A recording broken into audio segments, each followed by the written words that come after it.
Today we're going to be installing a downspout filter that's going to collect water from this roof and feed this pondless reservoir that actually has a fountainscape on top of it. With that, we're going to get into a couple of the reasons on why you might want to install something like this, so let's get into it. Alright, so when it comes to rainwater harvesting and utilizing water from the roof and different areas like that, there's a couple of reasons that you might want to do this. The first one, which is very apparent here, is actually erosion. So we've got our gutter that actually leads into this pocket of soil, but then it's surrounded entirely by sidewalk. As you can see in front of me here, this actually has eroded enough to where the sidewalk has dropped and caused some issues for this pathway. So one of the issues that we're looking at resolving with the installation of this downspout filter is redirecting that water to actually manage it a little bit better, and then actually creating an overflow system to take the water and direct it wherever we want it to go after the reservoir has filled up entirely.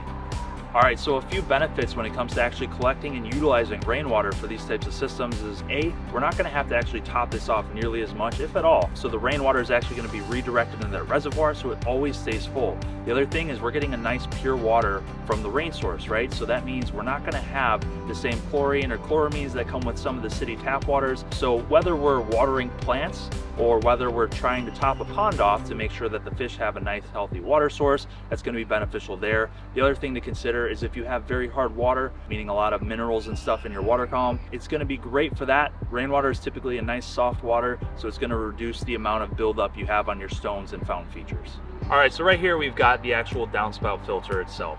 I'm going to kind of go over a couple of the different aspects of this component, and then we'll get into the actual installation of it. So the first thing here, as you can see, it's got this grid on the front of it. So basically that allows for that rainwater to come in through the gutter source, wherever that might be. It's a nice wide opening, so no matter the gutter size, it should be able to handle that volume coming through there. The other thing is these grates are pretty open, right? So whenever we put gravel on top of that, we don't want a very fine gravel, we're going to want a nice large gravel. It's got a little bit of a pocket there, so it actually allows for things to collect in that area, such as the gravel, so that when you use the handles on the side to remove and maintain the actual unit, you can keep the gravel set in place and not worry about that. Moving forward, the next thing inside here, you can see there's a pretty large reservoir. This allows for that water to build up and actually collect and then overflow through the front end here. So before it actually overflows, we go into the micron net. So this is a 300 micron net. So it's going to take a lot of the really, really fine particulates out of the water column before it actually enters your system. So it's really important because it allows for you to actually pre-filter any of that water coming in, whether it's leaf debris or different things from the roof. It's going to take that stuff out before entering into the system. The next thing here is we have the actual overflow system for the downspout filter. So by overflow system, what I mean is the water builds up inside of this reservoir, and at some point it's actually going to overflow into this tubing system. So the tube is going to accept a 3-inch or a 4-inch corrugated pipe. That just is going to slide over and lock in place, and it's going to gravity feed into your system, being the reservoir in this case. And then from there, you're just going to need to make sure that that's on a slight pitch to allow for that water to properly drain into your system. We're typically looking at about a 1-inch elevation change over 10 feet. In this case, it's about a 5-foot run, so we're looking at about a 1/2 inch of elevation change. All right, so the last thing that I want to go over is on the bottom of this actual filter unit, there's a couple of indents that are going to signify where you should drill holes for an extra drainage for the actual unit itself. So as water collects in here, there's going to be a small amount that will actually stay in the filter, and this will allow for that to drain out so you don't have any nasty water sitting in there. What we do is we actually add a layer of gravel underneath the filter to allow for all that water to drain through these holes. So now that I've went over all that, we're going to dig our 18-inch hole and actually install this filter. Alright, so as you can see, the excavation for the actual unit itself is all the way down. Now the next step is going to be to actually level it up with some drainage gravel. So remember, those holes in the bottom of this unit actually will allow for water to go through the bottom of it. But we want that water to be able to actually percolate into the ground rather than just sit inside that cavity. So what we're going to do is add a layer, about maybe 4 inches or so of this drainage gravel, level this guy off, and then take a look at the rest of the excavation leading into the reservoir. So before installing the downspout filter into the ground, the one thing you're going to need to make sure you do is drill the holes in the bottom of that actual unit. From there, the next step is going to be adding the gravel layer, leveling all that off, installing the unit, then backfilling behind there, ensuring that it stays level.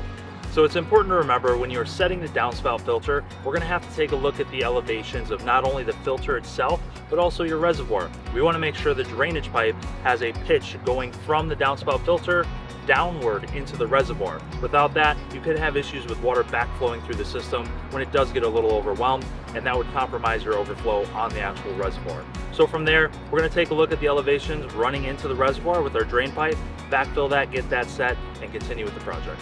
And like I said before, the pitch of the drain pipe should be about 1 inch per 10 feet. So in this situation, we've got 5 feet of length. We're going to look for about 1/2 inch of pitch downward from the actual downspout filter to the reservoir.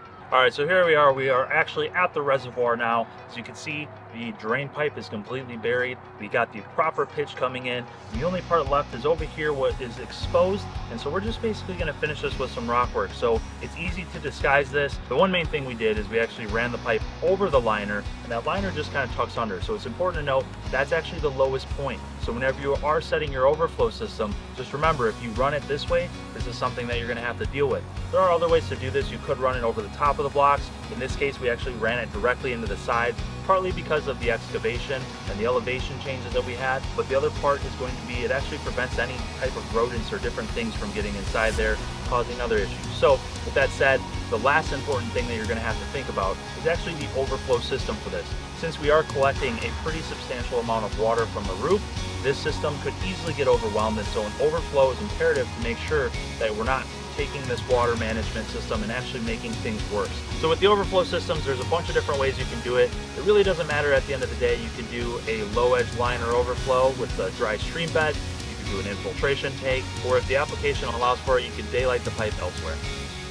With everything else installed, the last thing I wanted to go over is actually the maintenance and the net installation for this. So what we're gonna do is install this net. It just sits on top of here like that. And again, it's a 300 micron net, so it's gonna take out a lot of really fine particulates. So depending on how much stuff is actually coming in here, if you have some gutter shields or different things that are gonna more or less kind of prevent various objects from getting into the actual filter itself, you might do a little less maintenance than if you didn't have those things. Other than that, what we're gonna do is place the lid on top of here, make sure everything is situated, add the gravel, and then finalize the landscaping. So with dirt and rocks and various things, that should be able to complete that project, and making sure that all the water is actually collected appropriately.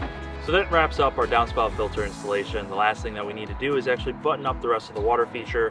Again, this is a great opportunity to pre-filter rainwater from topping off a reservoir due to evaporation or supplemental water used to irrigate your surrounding landscape.